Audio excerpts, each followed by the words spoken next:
Hello, class. We've made it to the end of the semester. Um, we have one final quiz to take, and it's on two topics, the soul wound and the article by Cornell Peabyworty, Playing Indian at Halftime. And um, I want to talk a little bit about both of these topics. That way, you'll know what to be prepared for the final quiz. So, obviously, these are two really, really difficult um, topics to talk about. The soul wound um, is a really, really great article to read in terms of information and history on Native Americans in the boarding school, but a lot of students read the article and they're just really, really shocked by the level of violence that Native Americans experience even after they're put on Indian reservations. In addition, the article on the missions of California is also pretty shocking too. And you'll need to know a little bit about the history of the boarding school system, the missions of California, and of course, our um, article, Playing Indian at Halftime. And I have some more information I want to share with you. But you guys know now, after reading the article, what the soul wound means, and um, just how devastating the boarding school system was to the spirit or the soul of Native American people. And not only um, did the boarding school system impact the people who went through it, all that trauma has been passed on from generation to generation.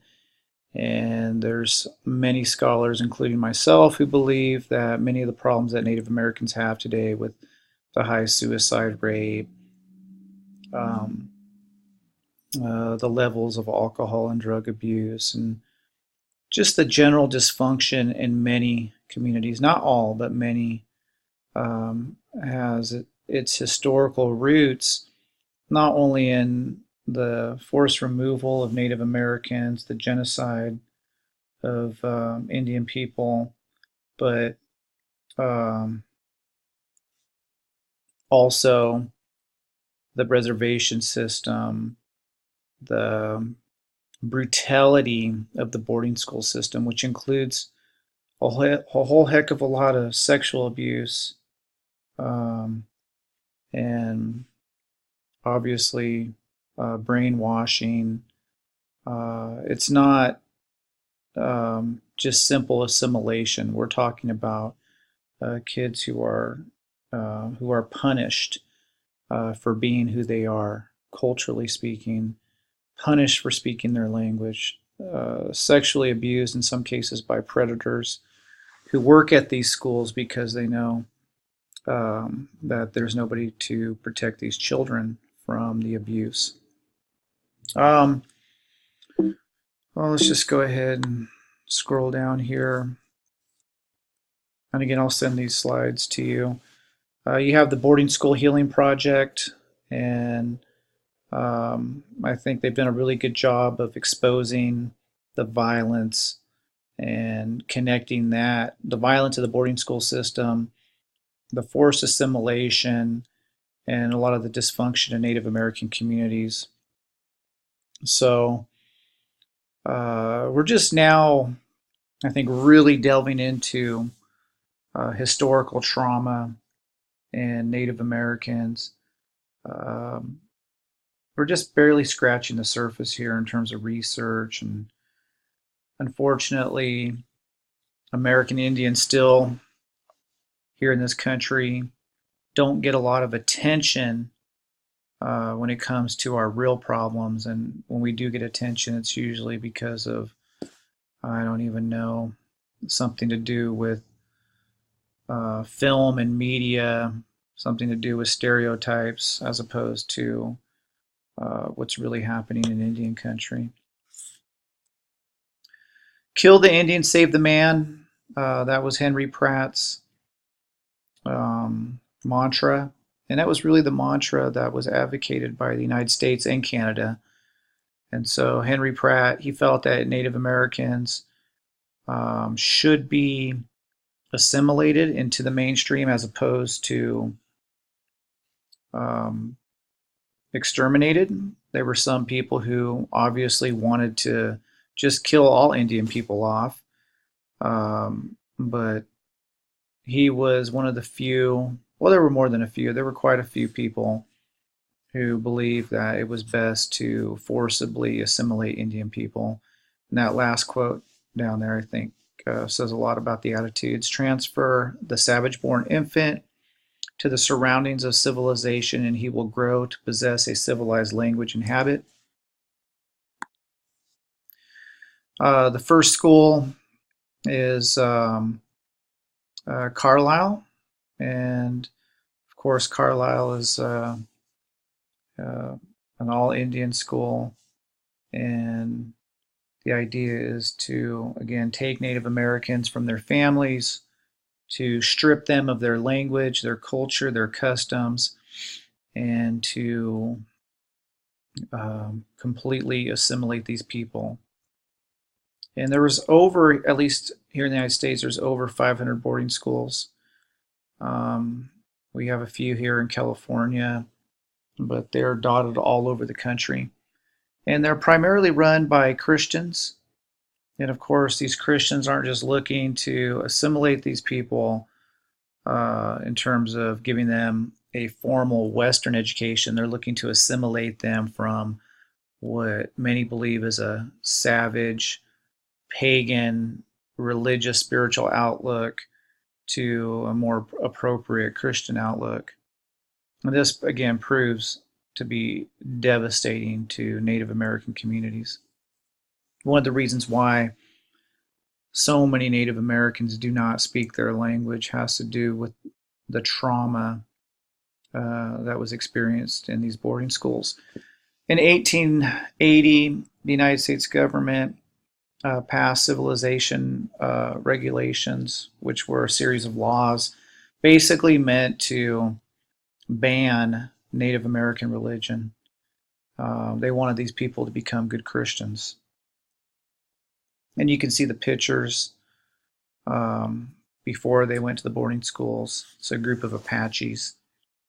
And these people had been on the run, chased down like animals. Eventually, they surrender, and of course, they're shipped off to boarding schools where you can see they're dressed in military-style clothing.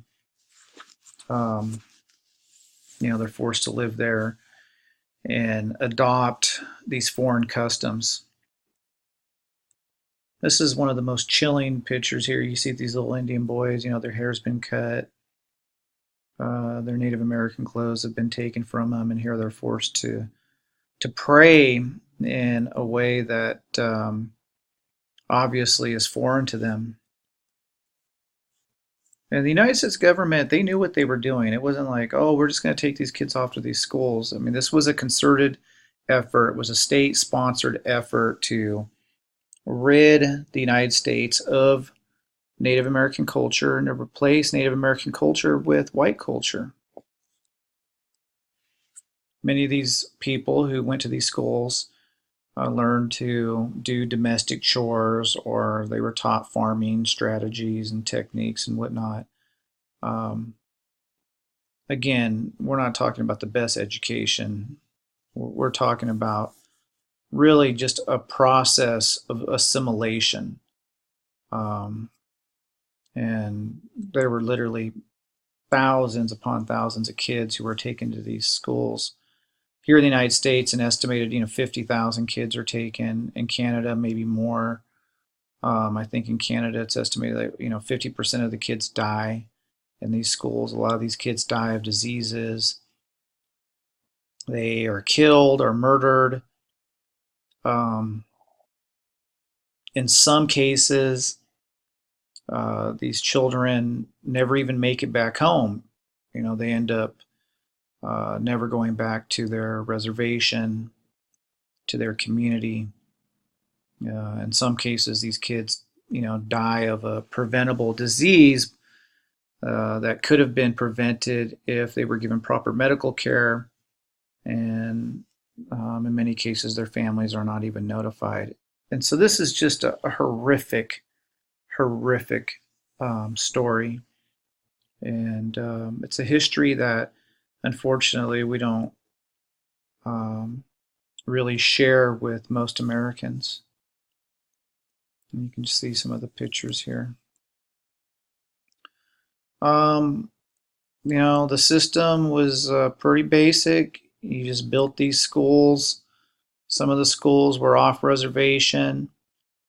Some of them were day schools. It was better to operate off reservation schools because that way you could take them far away from their home. And unfortunately, these kids are forced to go. They don't really have a choice. In some cases, the schools are so underfunded that the kids don't have enough food to eat.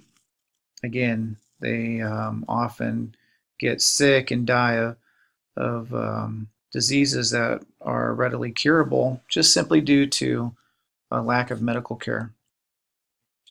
We're talking again about losing your family, losing your culture, your religion, your language. These schools are basically prisons. We're talking about military-like conditions. Again, we're talking about forced assimilation, people coming in with their long hair, with their traditional style clothing. All of that's taken away. Your labor is even extracted. And so there's evidence that these kids are leased out to work for white families. We're not talking about, a part-time job. We're talking about grueling labor. And in addition to that, widespread sexual and physical abuse. Um, uh, Again, the abuses are just absolutely incredible.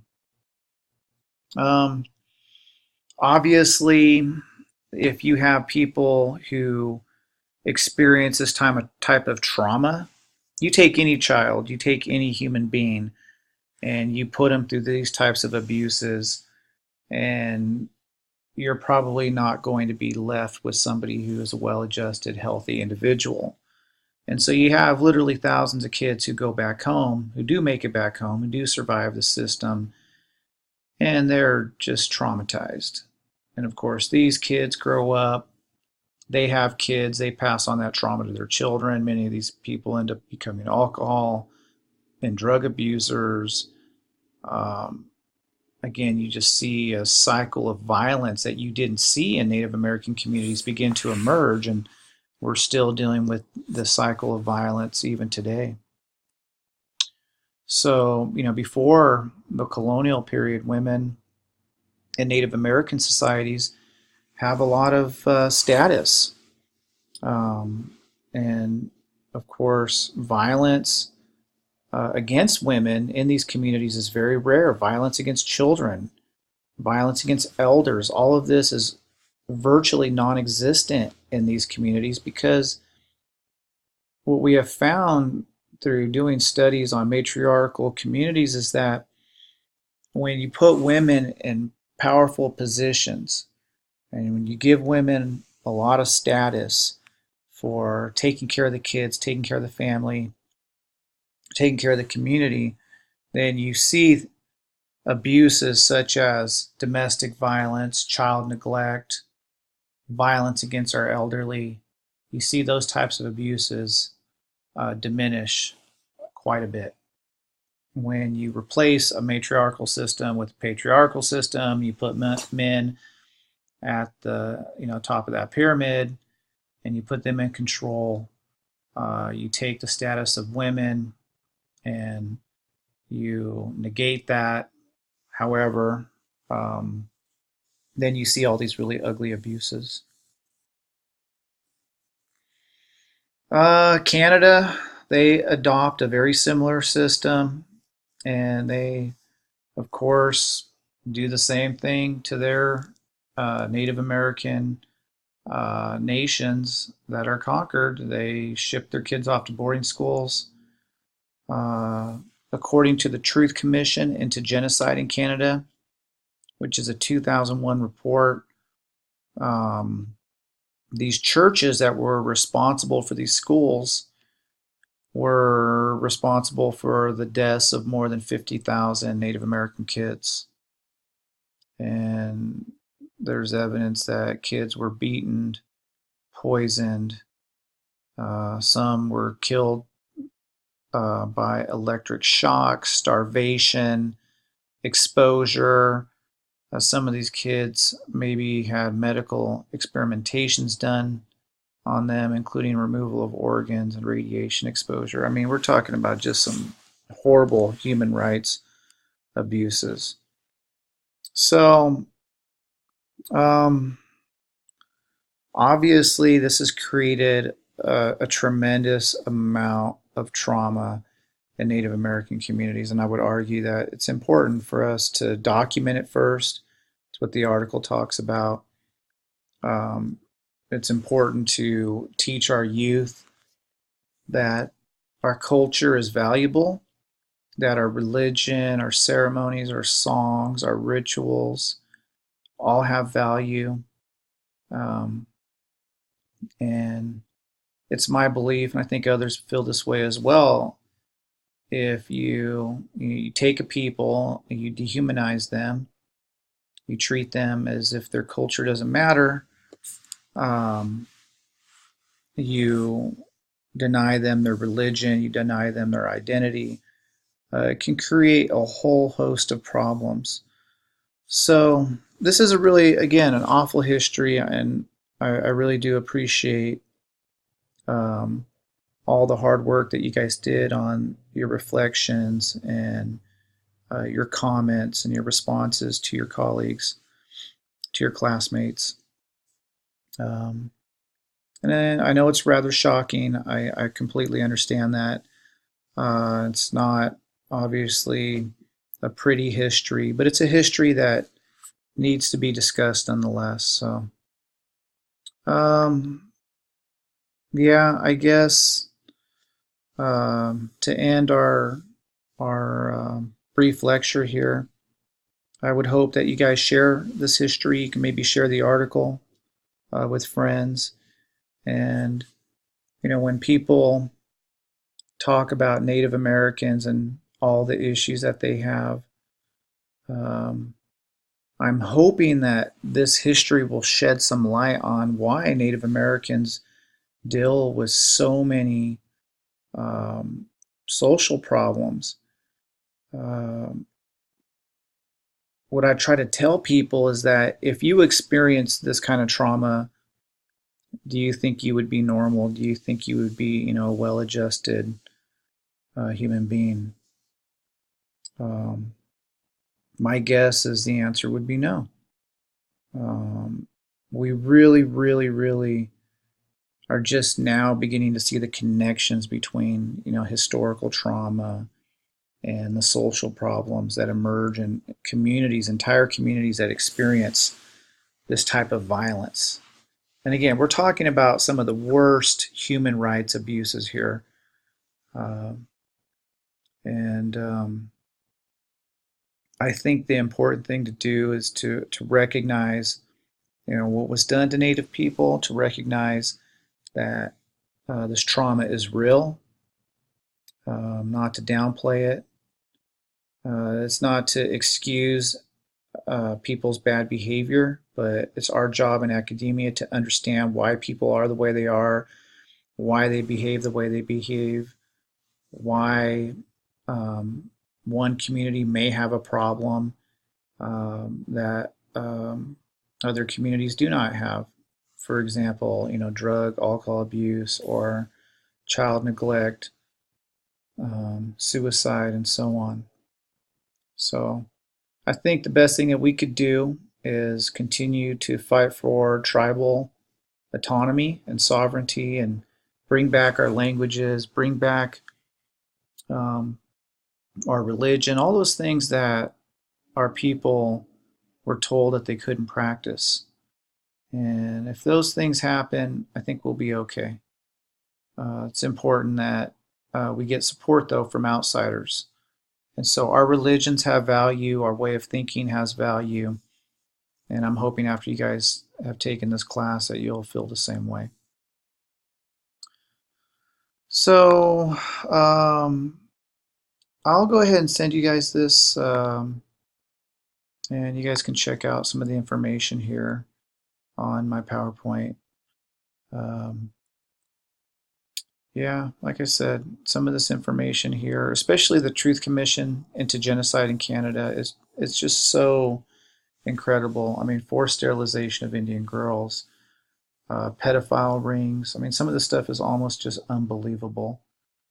If I didn't study this for so many years, I I may question whether or not this history is even accurate. But I've been um, studying the impacts of the boarding school system for quite a few years now, and like I said, it's one of those histories that is just so incredibly terrible and awful.